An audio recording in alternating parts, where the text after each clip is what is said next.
We will start today's lecture with 1957 at a glance, and we'll move into June. Any tracksters in here? Kids, okay, anybody here run the mile? Well, Nobody runs a mile, okay. What could you run a mile in, Brooke? oh, I won't answer that question. No, it's okay, because I want to make the point. You're not bad if you run. I'd take me about 3 days. So anyway, how fast can you run a mile, Brooke? What should I say? Now, Beth, come on, how fast can you run a mile? I don't know. Like I don't let an average 5 6 for a boy, 6 minutes? Okay. All right, good. On June 1st, 1957, Don Bowden became the first American to break the 4-minute mile barrier in track and field. He became the first American in history to run the mile in less than 4 minutes. Okay? Don Bowden, on June 1st, 1957, became the first American to break the 4-minute mile barrier in track and field. That was kind of a big deal. They were waiting and waiting in the 40s and 50s to see who's going to be the first person to break the 4-minute mile and run it in 4 minutes. Just turned out to be Don Bowden. Okay, June 13th. Kind of interesting. Didn't happen a lot, but it was of significance. On June 13th of 1957, Vice President Richard Nixon met privately with Martin Luther King Jr. On June 13th, 1957, Vice President Richard Nixon met privately with Martin Luther King Jr.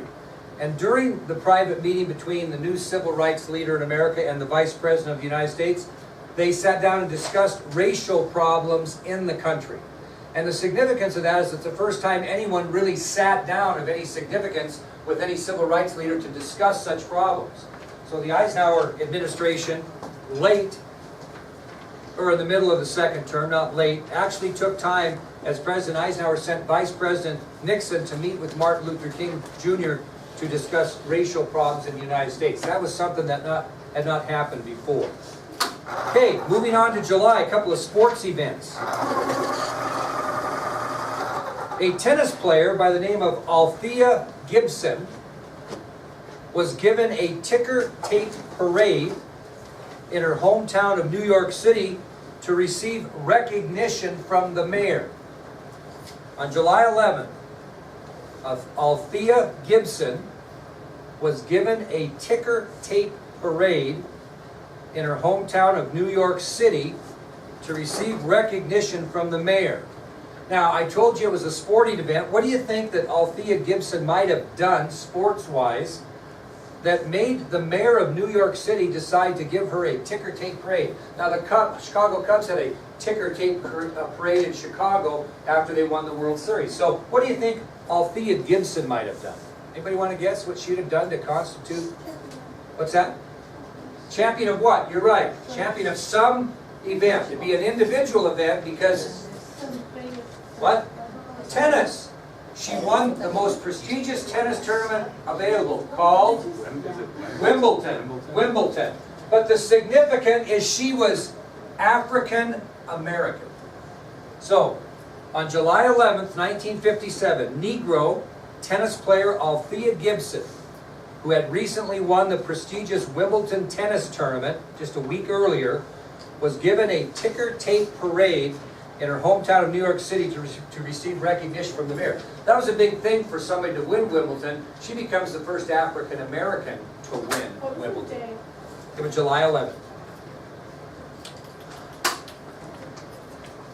Okay, this kind of sets up a chain of events in boxing. On July 29th, heavyweight boxing champion Floyd Patterson retained his world title by defeating Tommy Jackson in a 10-round fight. On July 29th of 1957, heavyweight boxing champion Floyd Patterson retained his heavyweight title. It means he defended it. He was the champion. He fought a challenger by the name of Tommy Jackson, and he defended that title on July 29th, 1957, to still be the heavyweight boxing champion of the world. What that does, you have to write it down, it sets up something in We Didn't Start the Fire called Liston beats Patterson. Okay, Sonny Liston is going to come on and beat Floyd Patterson, and then who's going to beat Sonny Liston in a big boxing upset to become heavyweight champion of the world? Cassius Clay, who later becomes Muhammad Ali. So this sets a chain of events of boxing history in line. On July 29th of 1957, heavyweight boxing champion Floyd Patterson retained his world title by defeating Tommy Jackson in 10 rounds. And then what happens later in history, we'll talk about it, is Sonny Liston will defeat Floyd Patterson, it's in the song, and then Cassius Clay, who later became Muhammad Ali, will win the heavyweight championship by beating Liston. Okay? Sets the chain of events. Okay, let's talk about August. August 1st, this is kind of interesting. A guy by the name of Glenn Gorbus set a new world record on August 1st, 1957. Glenn Gorbus set a new world record. And the record was in throwing a baseball. Throwing a baseball. Set a world record when he threw a baseball 445 feet 10 inches. Glenn Gorbus set a new world record by throwing a baseball 445 feet 10 inches. Anybody know how many yards that is approximately? If your math's any good? About 149 yards. That's a pretty good baseball throw. Length of a football field and a half. So on August 1st, Glenn Gorbus, we want you to know everything about American history, set a new record by throwing a baseball 445 feet 10 inches, or approximately 149 yards. A football field and a half. It's a pretty good throw. Now, look on your sheets I gave you with all those lovely pictures. I have Lucy and stuff, and you're going to see a pretty groovy looking car right here. Right here. A nice looking chick standing next to it. Okay? On August 26th, 1957, after spending $250 million in research, Ford Motor Company presented the Edsel to the American public. On August 26th, 1957, after spending $250 million in research, the Ford Motor Company presented the Edsel to Americans. And the reason why it is such a story is because it was such a flop or a lemon. And I'll give you some statistics. Now, to give you the best education I can, I called my buddy Brent Heberly, who I'm going to make listen to this video. He's a Ford dealer in Forsyth, Montana, my best friend in high school. And I said, tell me a little bit about the history of the Edsel. So he was all excited, and he got on the computer, and he told me this. Just listen. In 1958, they had 4 different Edsels. They introduced them in 57. They sold them in 58. They had 4 different ones. They had a Ford Edsel Citation that sold between $3,500 and $3,766. They had a 58 Edsel Ranger, which was a little bit less class, $2,484 to $2,643. They had a 1958 Edsel Pacer, which was kind of the next level up from the Ranger, $2,700 to $2,993. And then they had a Corsair Edsel that was $3,311 to $3,390. So you can kind of pick your class of Edsel you want. Okay, now, they range from $2,484 to like $3,766 depending on the model. Well, in 1958, the first year they brought them out, they sold 63,110 of these in the United States and 4,935 in Canada. I mean, they spent $250 million in research. They brought out a little over 63,000 Edsels in 58 in the United States, about 5,000 in Canada. Well, didn't go so well, so they kind of slowed down. The next year in 1959, they made they sold 44,891 in the United States and about 2,500 in Canada, and it kept going down the tube, and they only made 2,846 in 1960. And all in all, Brent told me that the company lost $350 million on the Edsel. In today's dollars, $2.8 billion on one car. Now, the reason it didn't sell, it was said to be ahead of its time. It was kind of ahead of its time. It's like people going, whoa. And they were reasonably priced. I mean, they weren't horribly priced, but nobody bought them. Nobody liked them. They were almost like a spacecraft to some people.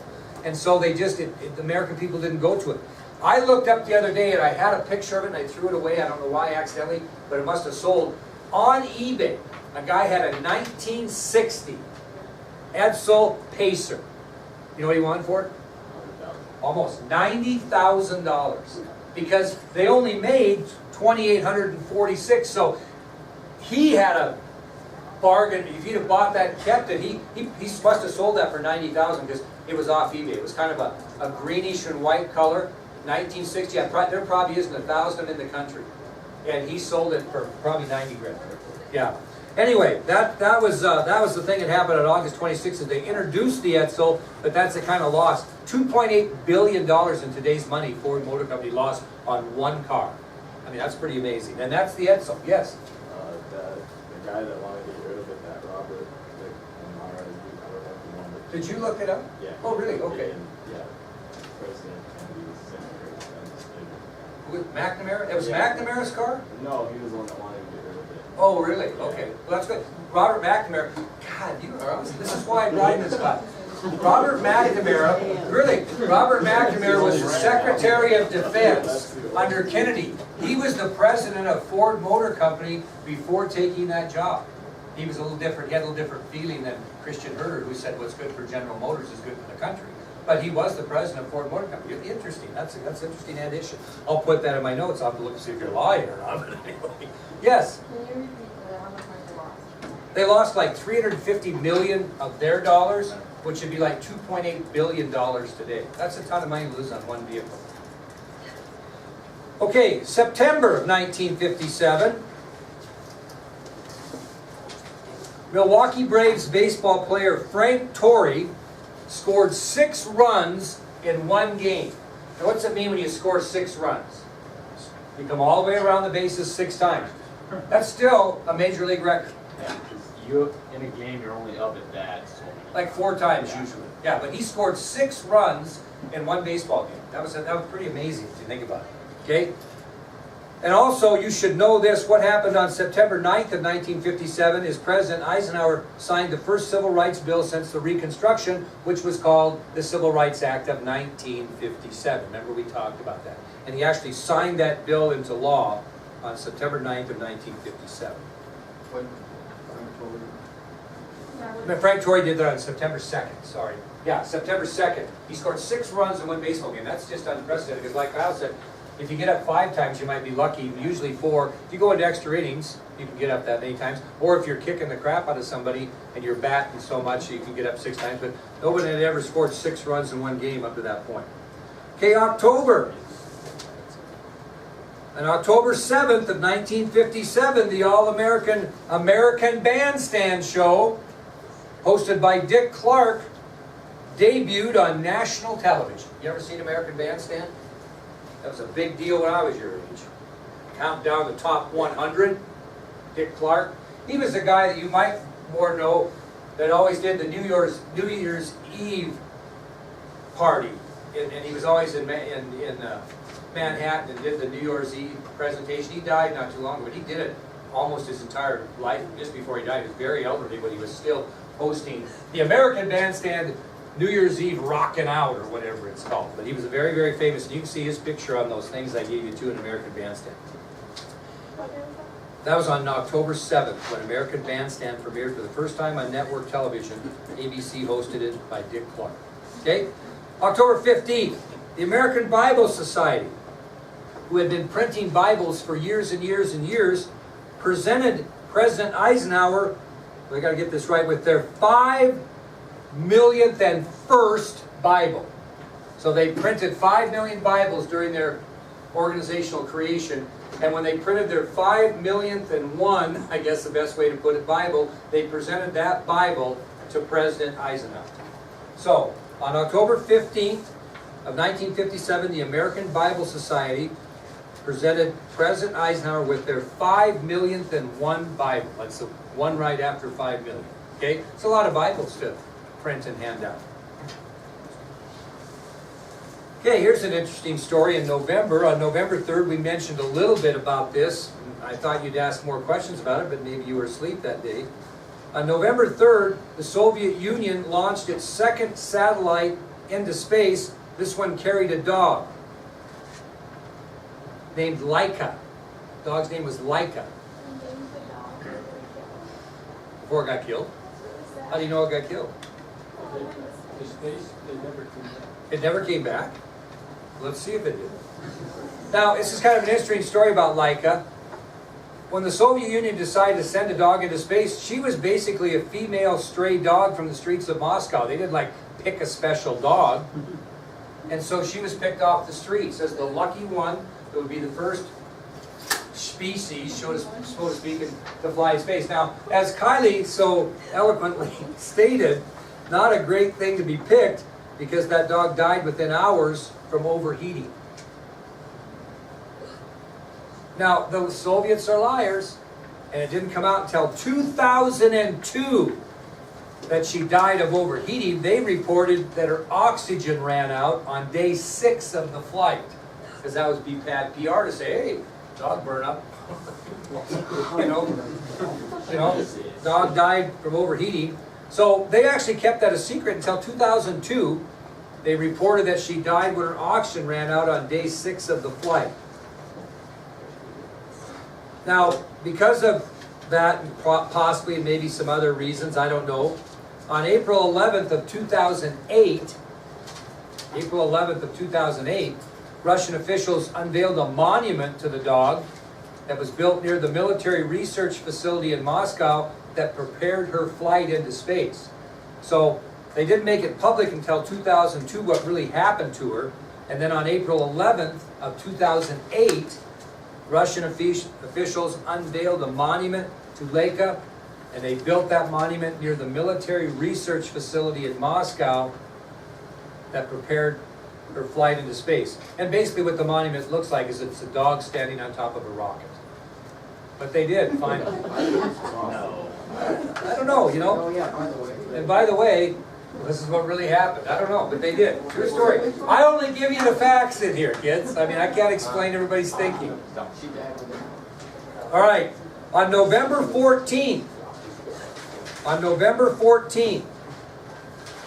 Hank Aaron of the Milwaukee Braves, we talked about him.